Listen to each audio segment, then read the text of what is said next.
Namaste, welcome to iDream Social Spotlight with Kavita.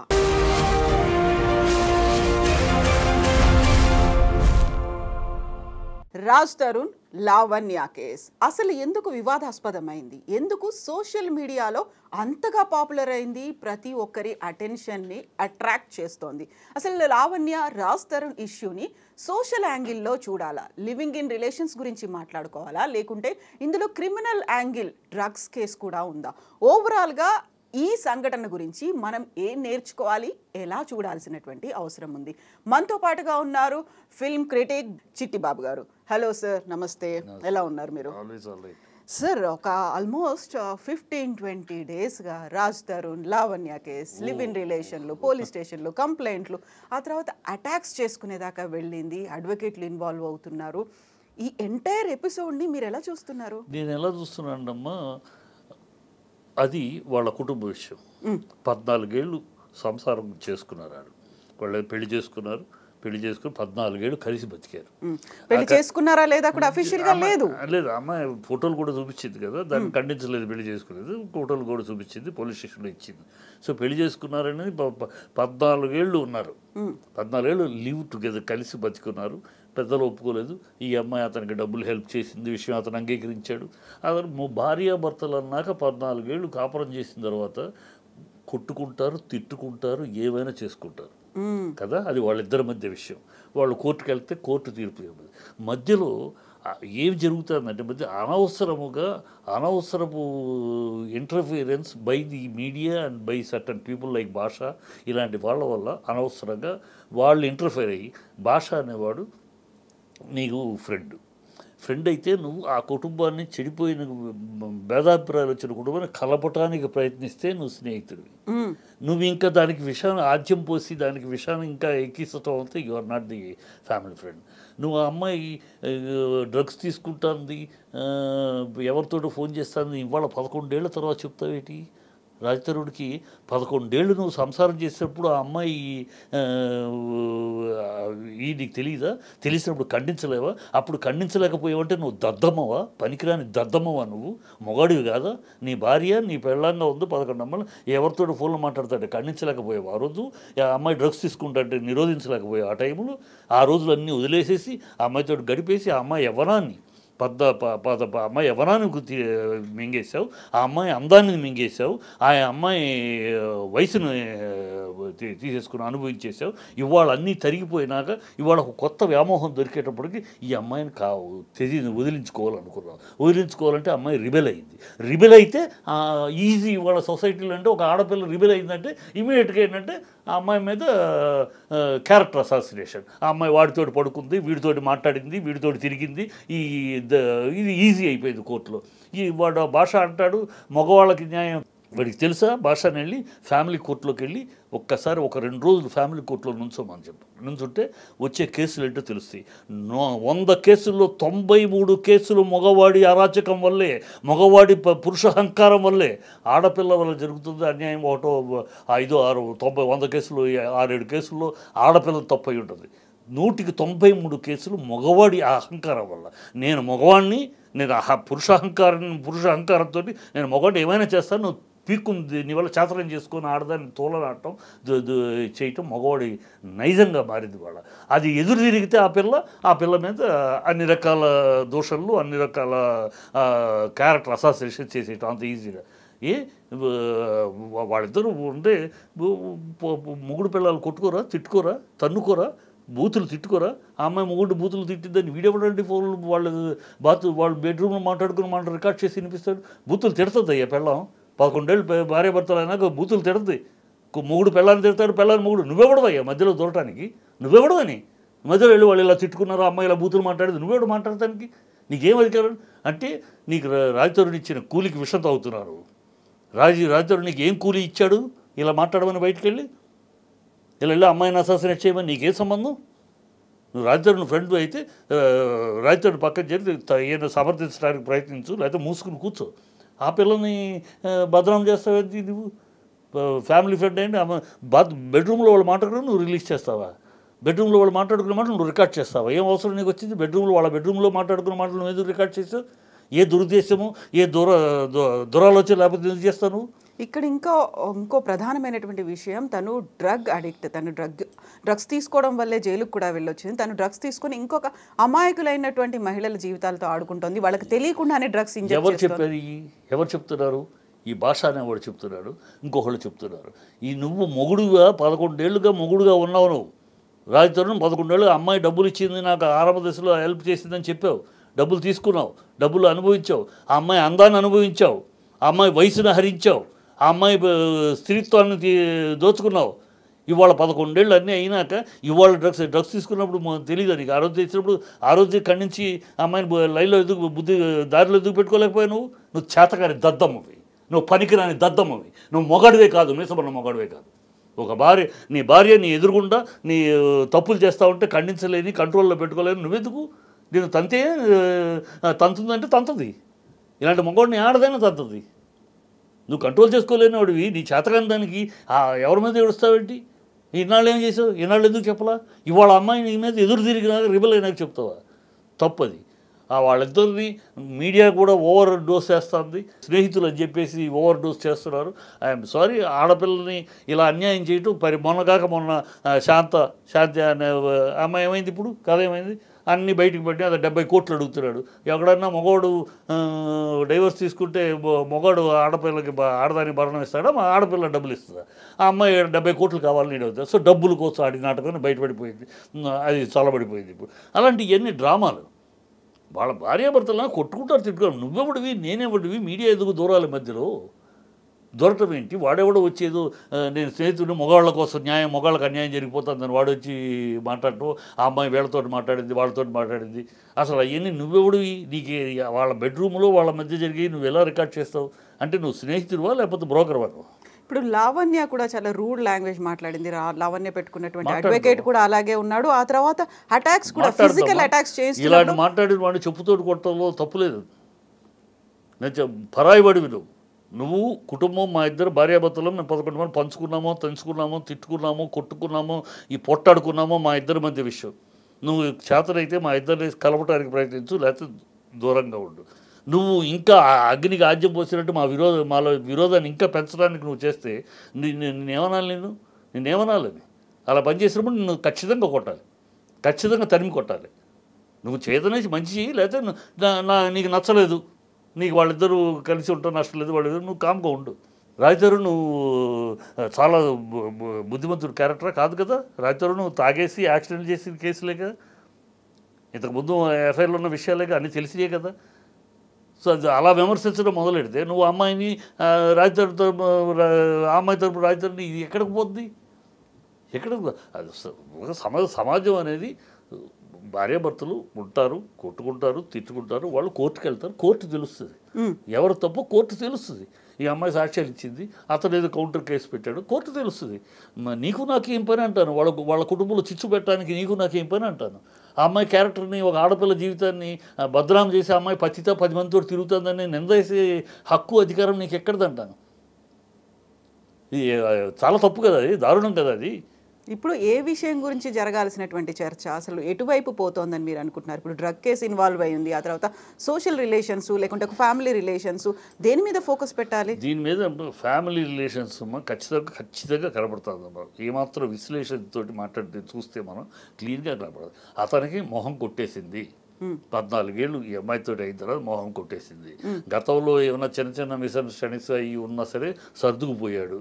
ఇప్పుడు వేరొక వ్యామోహం దొరికింది, మరొక యవనము, మరొక అందము, మరొక సిరి దొరికింది. ఇన్నాళ్ళు ఇక్కడ చూసుకున్నాడు, అనుభవించాడు. తను నేను ఇచ్చానంటే ఓకే, నువ్వు ఇచ్చుంటావు, తను ఇచ్చుంటావు. 11 ఏళ్ళు. ఇప్పుడు పాత ఒక వింత, పాత ఒక రోత, కొత్త ఒక వింత అన్నట్టు ఆ కొత్త ఒక వింతకి వ్యామోహపడ్డాడు. ఆ వ్యామోహపడ్డ వరకు ఈ అమ్మాయిని వదిలించుకుంటానికి ప్రయత్నించాడు. అది ఖచ్చితంగా వదిలించుకోవడానికి. గతంలో కనుక ఈ గత 11 ఏళ్ళుగా కూడా వీళ్ళిద్దరి మధ్య మనస్పర్ధలు ఉన్నాయి. వీడు అమ్మాయి డ్రగ్స్ తీసుకుంటానని ఇతను గొడవ చేశాడు, ఇతను అమ్మాయి తిట్టింది, ఇలాంటివి విని ఉన్నామనుకో మనం. ఓకే, ఇది 10 ఏళ్ళుగా జరుగుతున్న కదా, కనుక పాప భరించలేక వచ్చేసాడు. లేదే, 10 ఏళ్ళుగా ఇవాళ చెప్తున్నారు. ఇవాళ అమ్మాయి ఎప్పుడైతే ఎదురు తిరిగిందో, నేను మీ మీద కేసు పెడతాను మిమ్మల్ని రిబెల్ అయిందో ఇప్పుడు ఆ అమ్మాయిని అసాసినేట్ చేస్తున్నారు, ఆ అమ్మాయిని క్యారెక్టర్ అసాసినేట్ చేస్తారు. ఆడపిల్లకి ఏ ఆడపిల్లకైనా అంటే ఫస్ట్ తల ఉంచుకునేది ఎప్పుడు ఉంచుకుంటుంది? Character assassination. మామూలుగా అయితే ధైర్యంగా పోరాడదు. ఎప్పుడైతే వ్యక్తిత్వాన్ని ఆ అమ్మాయి క్యారెక్టర్ని పతితి కింద దిద్దుతారో కళ్ళమ్మ నీళ్ళు వచ్చేస్తాయి, లొంగిపోతారు. ఆ ట్రయల్ చేస్తున్నారు ఇప్పుడు. ఆ ట్రయల్కి భాష అనేవాళ్ళు తాళం వేస్తున్నారు. సో ఇప్పుడు లావణ్య లాంటి ఒక దుర్మార్గురాలు, ఆమె ఇలాంటి అరాచకాలు చేస్తోంది, ఇంతకాలం రాజ్ తరుణ్ ఎలా భరించాడు అనేటువంటి సోషల్ మీడియా పోస్టులు కనిపిస్తున్నాయి. శేఖర్ భాషాని ఇలా కొట్టగలిగింది, హాస్పిటలైజ్ చేయగలిగింది, రాజ్ తరుణ్ ఇంకెన్ని కష్టాలు పడ్డారో అనుకుంటూ సోషల్ మీడియాలో వస్తున్నటువంటి పోస్టులు సపోర్ట్లను ఎలా చూస్తారు? పోస్టులు సోషల్ మీడియాలో చెప్పింది వాళ్ళు విషయ పరిజ్ఞానము, విషయ గ్రహణ లేకుండా ఆ పైన వాడేదో అన్నాడు, వీధి అన్నాడు, దాని మీద వీళ్ళు వేసేసి కమెంట్ తప్ప 10 ఏళ్ళు భరిస్తాడమ్మా. అతనేమి బతుకులేనోడుగా లేడు కదా. రాజధాని ఒక హీరో కదా, ఒక హీరోగా వచ్చినోడే కదా. హీరోకి ఎవ్వరూ లేకుండా వచ్చి ఒక హీరోగా ఎస్టాబ్లిష్ అయ్యాడు, గౌరవమైన చిరునామా ఇచ్చింది ఇండస్ట్రీ. వాడికి ఉంది కదా. ఈ 10 ఏళ్ళు వాడు భరించాల్సిన కర్మ వాడికి ఏముంటుంది? భరించాల్సి వినడం, టాటా బైబై చెప్పేసి వెళ్ళిపోవచ్చు కదా. వాడిని ఇలాంటి ఉందంటే అప్పుడే చెప్పేసి బయట వద్దు, నీకు నాకు పడదు. ఎంతమంది విడిపోట్లా, ఎంతమంది కలవట్లా, ఎంతమంది కలిశారు, ఎంతమంది విడిపోలా. 1 year 2 years చాలు, నీకు నాకు రామ్ నీకు నాకు పడదు అని. 10 ఏళ్ళు పట్టిందా నీకు తెలుసుకుంటానికి? 10 ఏళ్ళు పట్టిందని అమ్మాయి కోపం ఎక్కువ అని కానీ, అమ్మాయి డ్రగ్స్ తీసుకుంటుందని కానీ, అమ్మాయి ఎవరితో ఫోన్లో మాట్లాడతారు కానీ 10 ఏళ్ళు పట్టిందా అంటున్నాను. 10 ఏళ్ళు పట్టిందంటేనే నువ్వు చేతకాని ఎదవ కింద లెక్క కదా. ఈ చేతకాని ఎదవ జీవితాలు ఇలాగే ఉంటాయి. చేతకాని ఎదవ అయితే ఇంతే. నువ్వు చేతకైన వాడు అయితే, చేతకైన నీ భార్య 11 ఏళ్ళుగా కాపురం చేస్తున్నావు, నీ భార్య తప్పు చేస్తుందంటే ఖండించగలిగిన వాడివి, కంట్రోల్ చేసుకోగలిగిన వాడివి, లైన్లో పెట్టుకోగలిగిన వాడు భర్త, వాడు మొగుడు. అలా కాకుండా చేతగానోళ్ళగా చూస్తూ ఉన్నాను, నేను 11 ఏళ్ళు చూస్తూ ఉన్నాను, ఇంకెన్నాళ్ళు చూడను, కనుక చూడలేకపోయానంటే వాడు అసమర్థుడు, సన్నాసి, ఎందుకు పనికిరాని దద్దమ్మ కదా లెక్క. ఇప్పుడు ఇందులో కోర్టు కేసులు ఉన్నాయి, పోలీస్ స్టేషన్లో కంప్లైంట్లు చేశారు, ఆ తర్వాత డ్రగ్ కేసు ఇన్వాల్వ్ అయ్యింది అనుకున్నప్పుడు ఎవరు రెస్పాండ్ అవ్వాలి? ఎందుకని రెస్పాండ్ అవ్వాలి? ఎవరు వెనకాల ఉన్నారు? ఇప్పుడు ప్రభుత్వం చెప్తుంది కదా, రేవంత్ రెడ్డి ఉక్కు పాదంతో తొక్కేస్తున్నాము డ్రగ్స్ విషయంలోని. ఎంటమనండి, అక్కడ ఎంక్వైరీ చేయమనండి. అమ్మాయి డ్రగ్స్ తీసుకుందా, అమ్మాయి డ్రగ్స్ ఎవరికైనా సప్లై, ఈ సోషల్ మీడియాలో ఈ ఫ్రెండ్స్ అని చెప్తూ విషయానికి కూలికి విషం తాగే కుక్కలు మాట్లాడే మాటలాగా కాకుండా వాళ్ళని వేయమనండి, ఎంక్వైరీ వేయమనండి. ఆ అమ్మాయి ఎంతమందికి ఇచ్చింది, ఆ అమ్మాయికి ఎక్కడి నుంచి వచ్చినాయి డ్రగ్స్ పట్టుకోమనండి. పట్టుకుంటే మొత్తం బయటకు వస్తుంది కదా, పట్టుకోమనండి. ఈ ఊరినే సింపుల్ అమ్మా, ఊరినే అది డ్రగ్స్ తీసుకుంటుంది, రాత్రి అయితే 12 దాకా మందు కొడుతుంది, ఇంట్లో పార్టీలు జరుగుతూ ఉంటాయి, నేను భరించలేకపోయాను. ఇవన్నీ వినటానికి ఎంత హాస్యాస్పదంగా ఉన్నాయి. 10 ఏళ్ళు, 1 సంవత్సరం 1/2 సంవత్సరం ఉంటే నమ్మచ్చు. పాపం 1/2 ఏం చేస్తాడు, లవ్ చేసాడు, పెళ్లి చేసుకోవడం కానీ, తర్వాత పాపం 1 year అనుభవించాడు. కాదే 11 ఏళ్ళు మామూలు మాటలు కాదు కదా. 11 ఏళ్ళు నువ్వు గడిపేవంటే మామూలు మాటల. మామూలుగా ఇలా భరిస్తూ నేను తల వంచుకుని బతికానంటే నువ్వు మనిషే కాదు, మొగాడివే కాదు. నా ఉద్దేశంలో వాడు మొగాడు కాదు. 11 ఏళ్ళు ఇలాగే భార్య ఎవరితో పక్కింటితో మాట్లాడుతుంది, ఎదురింటితో సెక్స్ మాటలు మాట్లాడుతుంది, ఇంట్లో డ్రగ్స్ తీసుకుంటుంది, ఇంటికి ఫ్రెండ్స్ వస్తున్నారు, ఇవన్నీ చూస్తూ నువ్వు కాలక్షేపం చూస్తూ పట్టించుకోకుండా ఉన్నావంటే you are unfit to be man. ఇక్కడ ఒక సొసైటీలో ఒక ఇన్ఫ్లుయెన్షియర్స్గా ఉన్నారు, సినీ రంగానికి చెందిన వాళ్ళు ఉన్నారు, ప్రతిసారి వాళ్ళు ప్రభావితం చేస్తారు అనుకున్నప్పుడు ఇట్లాంటి ఇష్యూలో సోషల్ ఇష్యూ ఉంది, రిలేషన్స్ ఉన్నాయి, ఆ తర్వాత డ్రగ్స్ కేసు ఉన్నాయి, ఇవన్నీ ఉన్నప్పుడు బాధ్యతాయుతంగా వ్యవహరించాల్సినటువంటి అవసరం ఉంది అనేటువంటి ఒక మాట వింటుంటాం. ఈ ఎంటైర్ ఎపిసోడ్ని ఎలా హ్యాండిల్ చేసుంటే బాగుండేది ఇలాంటి రాకుండా? ఎంటైర్ ఎపిసోడ్ నమ్మా ఇలాగూ సోషల్ మీడియాకి ఎక్కిపోయి అతనికి సపోర్ట్గా కొందరు, ఇతర సపోర్ట్ కొందరు మాట్లాడటం కాకుండా నిజమైన స్నేహితులు, నిజమైన హితులు అయ్యుంటే ఖచ్చితంగా కూర్చోబెట్టి ఏంటి మీ గొడవ ఏంటి, మీ ఇద్దరి మధ్య గొడవ ఏంటి, ఇప్పుడు నిజంగా అమ్మాయికి నీకు ఎఫ్ఐఆర్ ఉందా, అందుకనే రాజారు నిజం చెప్పు, అమ్మాయికి నీకు ఎఫ్ఐఆర్ ఉందా, ఎఫ్ఐఆర్ ఈ అమ్మాయి జీవితం ఏంటి, ఏం చేయబోతున్నా ఈ అమ్మాయిని, అమ్మాయి ఎఫ్ఐఆర్ ఉంటే నేను ఉండలేను ఈ అమ్మాయి బతుకు జీవితం ఏంటి, ఇలా కూర్చోబెట్టి మాట్లాడి సెటిల్ కాని విషయాలు ఇవి ఉండవమ్మా. సెటిల్ కాని విషయాలు మంచిగానో విడిపోవటమో కలవటమో ఏదైనా ఒక పద్ధతిలో జరుగుతుంది. ఇలా అల్లరి చేసుకుని ఒకళ్ళ జీవితాలను ఒకళ్ళు అల్లరి చేసుకుంటాం వల్ల ఎవరికి ప్రయోజనం? సమాజానికి ప్రయోజనమా? కాదు. ఇంకా సినిమా వాళ్ళ మీద ఇంకా చీప్ ఒపీనియన్, చిల్లర ఒపీనియన్ అయితే ఇంకోటి రాదు కదా. సమాజానికి మంచిగా మీకు మంచిగా ఎవరికన్నా మంచి మీ ఇద్దరు వీళ్ళిద్దరు ఎవరికన్నా మంచి ఆ స్నేహితులు అనేవాళ్ళు వచ్చి అటు మాట్లాడేవాళ్ళు కానీ ఇటు మాట్లాడే వీళ్ళకి మంచి చేస్తున్నారా? ఇప్పుడు స్నేహితులే కాదు, ఫిల్మ్ ఇండస్ట్రీలోకి చెందినటువంటి కొంతమంది ప్రముఖులు కూడా రాజ్ తరుణ్కి సపోర్టివ్గా మాట్లాడుతున్నారు. సో లావణ్య చేసింది తప్పే, లేకుంటే లావణ్య డ్రగ్స్ సప్లై అందరూ చేస్తుంది, కాదమ్మా. దాన్ని ఎలా చూస్తారు మీరు? నేను అదే అన్నా ఇప్పుడు చెప్తున్నది. ఫిల్మ్ ఇండస్ట్రీలో నేను ఫిల్మ్ ఇండస్ట్రీలో ఉన్నాను. నేను రాజ్ తరుణ్ని తప్పు పడుతున్నాను. ఖచ్చితంగా రాజ్ తరుణ్ 11 ఏళ్ళు అయిన తర్వాత ఇవాళ వచ్చి నువ్వు అమ్మాయి అది ఉంది ఇది ఉంది నీ ఫ్రెండ్స్ ద్వారా చెప్పేస్తున్నావు కరెక్ట్ కాదు. నువ్వు if you not happy with her SIT and settle things and go. అంతేగాని బజార్ను పెట్టుకుని ఆ అమ్మాయిని ఏదో బద్నాం చేసి అమ్మాయిని ఒక విచార కింద, అమ్మాయిని ఒక డ్రగ్ అడిక్ట్ కింద అమ్మాయిని ఒక చేయటం వల్ల నువ్వు సాధించగలిగేదే లేదు. నువ్వు అలరవుతున్నావు, నువ్వు నీ క్యారెక్టర్ అసోసియేషన్ అవుతుంది. ఆ అమ్మాయి క్యారెక్టర్ని నాశనం చేస్తున్నావు అనుకుంటున్నావు, నీ క్యారెక్టర్ రాసావు. ఇండస్ట్రీలో హీరోలకు ఎప్పుడు కూడా వాళ్ళ పర్సనల్ లైఫ్ పబ్లిక్లో చాలా గౌరవంగా ఉండాలమ్మా. పర్సనల్ లైఫ్ ఎప్పుడైతే దెబ్బతింటుందో, పబ్లిక్ ఇమేజ్లో వీళ్ళ పర్సనల్ లైఫ్ దెబ్బతింటుందో వాళ్ళ కెరీర్ కూడా దెబ్బతింటుంది. ఆనాటి నుంచి హరనాథ్ అవ్వచ్చు, రాజుబాబు అవ్వచ్చు, మహామహులు చూసే సావిత్రి గారు అవ్వచ్చు, మహానటులు కూడా వాళ్ళ పబ్లిక్లో వాళ్ళ ఇమేజ్ ఎప్పుడు దెబ్బతింటుందో వాళ్ళ కెరీర్ అలా అడుగంటిపోయింది. అది వాస్తవం సినిమా ఫీల్డ్లో. సో పబ్లిక్లో, ఎందుకంటే పబ్లిక్లో మీరు సినిమా వాళ్ళు అనగానే హీరోలు హీరోయిన్లు అనగానే వాళ్ళకు ఒక మిమ్మల్ని అలా చూస్తారు, ఒక ఇమేజ్లో చూస్తారు. మీరేదో చాలా మాకన్నా పై స్థాయిలో ఉన్న జన్మల కింద మిమ్మల్ని చూస్తారు, ఏదో వరపుత్రులు అని చూస్తారు. సో మీరు మాకన్నా హీనంగా కనబడితే ఆ ప్రేక్షకుడి దృష్టిలో మాకన్నా హీనంగా బిహేవ్ చేస్తే వీడు అంటారు. హీరో గారు సారు అనేది కదా, వాడి సినిమా చూసేది దరిద్రుడు, వాడి సినిమా ఇలా అయిపోద్ది.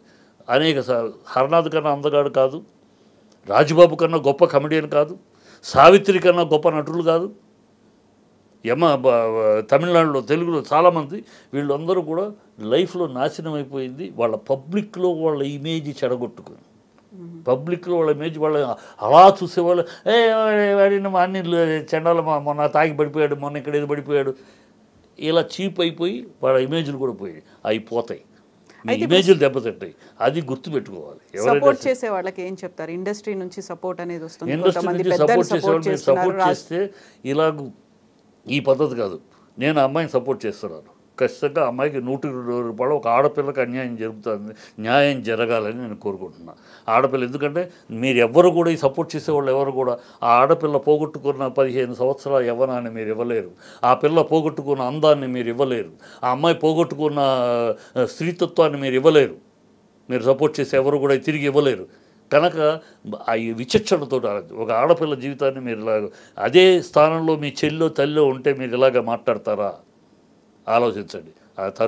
రాజ్ తరుణ్ సపోర్ట్ చేసేవాళ్ళు ఎవరైనా సరే ఆడపిల్ల జీవితాన్ని ఇలా అల్లరి చేయకండి. మీరు సపోర్ట్ చేయదలుచుకుంటే కూర్చోబెట్టుకుని మాట్లాడి, ఏంటి ప్రాబ్లం, ఏంటి సమస్య, పెద్దవాళ్ళు కూర్చొని మాట్లాడండి.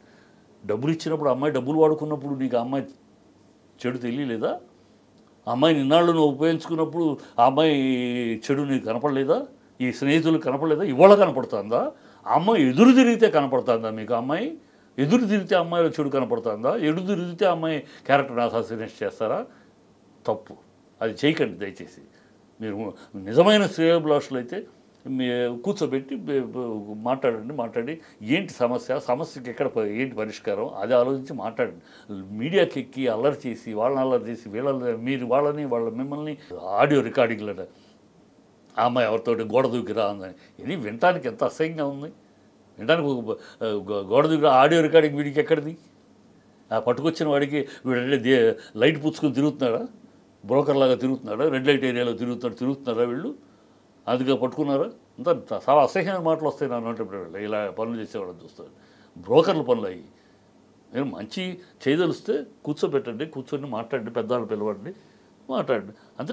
ఒక ఆడపిల్ల జీవితాలు అంత ఈజీగా తృణప్రాయంగా అమ్మాయిని అల్లరి చేసేస్తారా మీరు? ఏ ఆధారాలు ఉన్నాయి? ఏ సాక్ష్యాలు ఉన్నాయి? అమ్మాయి కోర్టులో సాక్ష్యాలు పెట్టిన ఏ సాక్ష్యం ఇంతవరకు పెట్టలా? అమ్మాయి కడుపు వద్దన్నావు, కడుపు తీసేయమన్నావు. ఎందుకు తీసేయమన్నావు అంటే ముందు నీకు ఐడియా, ముందే ఈ అమ్మాయిని వదిలించుకోవాలి, కడుపు వస్తే పిల్లలు వస్తే మళ్ళీ అదొక సమస్య వస్తుంది కనుక ముందే వదిలించుకోవాలి, ముందు ప్లాన్లోనే అమ్మాయిని వద్దన్నావు. నీ మీద ప్రేమ కొద్దీ నువ్వు వద్దన్నావు కనుక తను వద్దంది. ఇవన్నీ సాక్ష్యాలు చూపించిందిగా డాక్టర్, అన్నీ ఇచ్చిందిగా పోలీస్ స్టేషన్లో. కనుక ఇంత దూరం వద్దన్నాను. ఆ అమ్మాయి సాక్ష్యాలు ఇవ్వటం, అమ్మాయి సాక్ష్యాలు ఎప్పుడైతే ఇచ్చిందో ఇక మొదలెట్టేశారు. భాష అనేవాడిని ఒకరిని తీసుకొచ్చి, ఇంకెవడినో సాహిబ్ని ఒకరిని తీసుకొచ్చి, వాడు వీళ్ళకి ఎక్కడేమ్మా ఫోన్లు? ఆ అమ్మాయి పర్సనల్గా మాట్లాడే ఫోన్ నువ్వు పర్సనల్గా మాట్లాడతావు ఫోను ఎవరికైనా తెలుస్తా? ఎవడో కావాలని నేను ట్రాప్ చేయాలని రికార్డ్ చేస్తే లేకపోతే ఎందుకు వస్తుంది? ఆ అమ్మాయి ఫోన్లోంచే మాట్లాడే ఫోను అంటే ఎవరితో మాట్లాడే ఫోన్ వీడెట్లా రికార్డ్ చేస్తాడు? బెడ్రూమ్లో వాళ్ళిద్దరు తిట్టుకున్నది వీడెట్లా రికార్డ్ చేస్తారు? ఇవన్నీ ప్రీ ప్లాన్డ్ కాకపోతే ఎట్లా? విశేషంతో ఆలోచిస్తే ప్రీ ప్లాన్డ్ కాకుండా ఎలా జరుగుతాయి? ఇప్పుడు నేను నా భార్య కోపడుకుంటా తిట్టుకుంటావు, ఎవడో రికార్డ్ చేస్తాడా? రికార్డ్ చేయడానికి అవకాశం, నా బెడ్రూమ్లో రికార్డ్ చేసే అవకాశం మీకు ఎలా అవకాశం వచ్చింది? ఎవరు అవకాశం ఇచ్చారు? So it is a pre plan. ఆ అమ్మాయి క్యారెక్టర్ని అసాసినేట్ చేయడానికి, అమ్మాయిని ఒక బద్రామ చేయడానికి ఒక ఆడపిల్ల కనుక ఈజీ. ఆడపిల్ల మీద అమ్మాయి చేసిటీ కోల్పోయింది, శీలం కోల్పోయింది అంటే చాలా సులభం. అది పురుష అహంకారం. ఈ పురుష అహంకారంలో జరిగే పనులు. నేను ఒక 2 రోజులు గతంలో కావాలని నేను ఒక సబ్జెక్ట్ విషయంగా ఫ్యామిలీ కోర్టుకు వెళ్ళాను. అసలు ఏమిటి ఈ కోర్టులో ఉండే కేసులు అన్నీ చాలా పెండింగ్ కేసులు, సంవత్సరాల తరబడి ఏమిటి ఈ కేసులని అసలు స్టడీ చేద్దాం, ఎట్లా ఉందో ఆర్గ్యుమెంట్లు ఎట్లా ఉంటే తెలుస్తుంది. వరుసగా 6 రోజులు వెళ్ళాను. 93% అమ్మ కేసుల్లో పురుష అహంకారమే. అమ్మ మాట వినటము, లేకపోతే పురుషుడు నేను మొగాడిని అనే అహంకారము, లేదా అమ్మకి నువ్వు మా అమ్మకు తొత్తుగా ఉండు, లేకపోతే నీ కర్మ అనే అది అక్కడ అహంకారం మేడం పురుషంగా. ఇదే తప్పితే ఆడపిల్ల వల్ల అన్యాయం అవుతున్న మగవాడు 100 మందిలో 7 ఆడపిల్ల లేరు. అట్లా ఆడపిల్ల కూడా కొంతమంది ఉన్నారు. 100 మందికి 7 93 మంది మగవాళ్ళ వల్లే కుటుంబాలను వీళ్ళ అహంకారము, వీళ్ళ మగవాడి తల్లిదండ్రులు విషయం కట్నము ఇవే తప్పితే ఇంకోటి కాదు. దానికోసం వాళ్ళు వేసే నిందలేంటి? ఆ అమ్మాయిని వదిలించుకోవడానికి 93% వేసే నిందలేంటి? ఆ అమ్మాయి క్యారెక్టర్ మీద. నేను లేనప్పుడు మార్కెట్కని వెళ్తుంది, అవసరం లేదు, ఇంట్లో అన్నీ అవైలబుల్గా ఉంటాయి, అయినా మార్కెట్కి ఎందుకు వెళ్తుంది, సాయంకాలం అయితే మార్కెట్కి ఎందుకు వెళ్తుంది, ఇలాంటి ఆరోపణలు. సో ఈజీ టు డైవర్స్లో రూల్స్లో కూడా అంటే క్యారెక్టర్ కనుక చెడు అయితే వదిలిపెట్టడానికి, డైవర్స్ తీసుకోవడానికి వీడికి అవకాశం ఎక్కువ. సో అది ప్రూవ్ చేయగలిగితే ఆ అమ్మాయి క్యారెక్టర్ బ్యాడు, నేను ఎలా అమ్మాయితో సంసారం చేయను అని వాడు డైవర్స్ అడిగేయచ్చు. చాలా కేసులు అందుకని ఈ బ్లేమ్ చేస్తారు, క్యారెక్టర్ని బ్లేమ్ చేసేది అందుకు అలవాటు అయిపోయింది పురుష జాతికి. అది నేను మొగాడిని సపోర్ట్ చేయాలి, కానీ నిజంగా మాట్లాడాలి. నేను మొగాడిని అయ్యి ఈ కేసులు ఏంటి, ఈ గొడవలు ఏంటి, ఆ 494 కేసులు ఆడవాళ్ళు మిస్యూజ్ చేస్తున్నారు అని వచ్చి చూసాము. హోమ్సిక్ వైలెన్స్ మిస్యూజ్ చేస్తున్నారని బాగా వచ్చేది, దాన్ని ఏదో రీకండిషన్ చేయాలి అన్నారు కదా. ఆ టైంలో నేను స్టడీ చేసింది ఏంటి, నిజమేనా ఇది మిస్యూజ్ అవుతుంది, ఎంతవరకు అవుతుంది, కానీ వీళ్ళు అన్నట్టు కాదు, మేగర్ పర్సెంటేజ్ 93 చెప్తాం, 100కి ఒక 7%. 93% మగవాడి వాడి కుటుంబం, వాళ్ళ అహంకారము, వాళ్ళ అత్యాశలు, వాళ్ళ కోరికలు, వాళ్ళకి పెళ్ళి అయినాక వచ్చే కొత్త ఆఫర్లు. వీళ్ళు పెళ్ళప్పుడు వీడు ఏదో మామూలు ఉద్యోగంలో ఉంటాడు, పెళ్ళి అయినాక వాడు ప్రమోషన్ వచ్చి పెద్ద వచ్చేటప్పుడు వాడికి పెద్ద ఆఫర్లు వస్తాయి, పొజిషన్లు మారిపోతాయి. కనుక ఇది వదిలించుకుంటే కానీ ఆ పెళ్ళి జరగదు, పెద్ద సంబంధాన్ని పెద్దది చేసుకోలేదు. వదిలించుకోవాలంటే ఏం చేయాలి? ఇది పక్కడితో మాట్లాడుతుంది, ఇది పొద్దున్న చాకలాడుతూ పాలు ఇచ్చేవాడికి పూలు ఇచ్చేవాడికి తోటి చనువుగా మాట్లాడుతుంది. ఇలాంటి మాటలు అయ్యే ఎక్కువ కేసు. అందుకని నేను చెప్పేది ఏంటంటే ఈ సపోర్ట్ చేసేవాళ్ళు కూడా విచక్షణతో ఆలోచించండి. అదే మీ అక్క చెల్లి ఆ స్థానంలో ఉంటే, మీ అక్క తల్లి ఉంటే మీరు ఎలా ఆలోచిస్తారు అలా ఆలోచించండి. అంతేగాని ఏదో ఆడపిల్ల అతని హీరో కనుక హీరోకి మన సపోర్ట్గా ఉంటే మనకు రేపు మంచిది, ఆ అమ్మాయి ఉంది, అమ్మాయి వల్ల మనకి హీరోకి సపోర్ట్ చేసి హీరో పక్కన నిలబడితే రేపు ఏదైనా మనకు హీరో గారు అండగా ఉంటారు. ఇలాంటి కుళ్ళు ఆలోచనలు, క్షుద్రపు ఆలోచనలు కాకుండా అదే స్థానంలో నీ తల్లి చెల్లి ఉంటే నువ్వు ఎలా ఆలోచిస్తావు అది ఆలోచించు అని చెప్తాను. ఎస్ అండి, థ్యాంక్ యూ సో మచ్ అండి. థ్యాంక్ యూ చిట్టిబాబు గారు.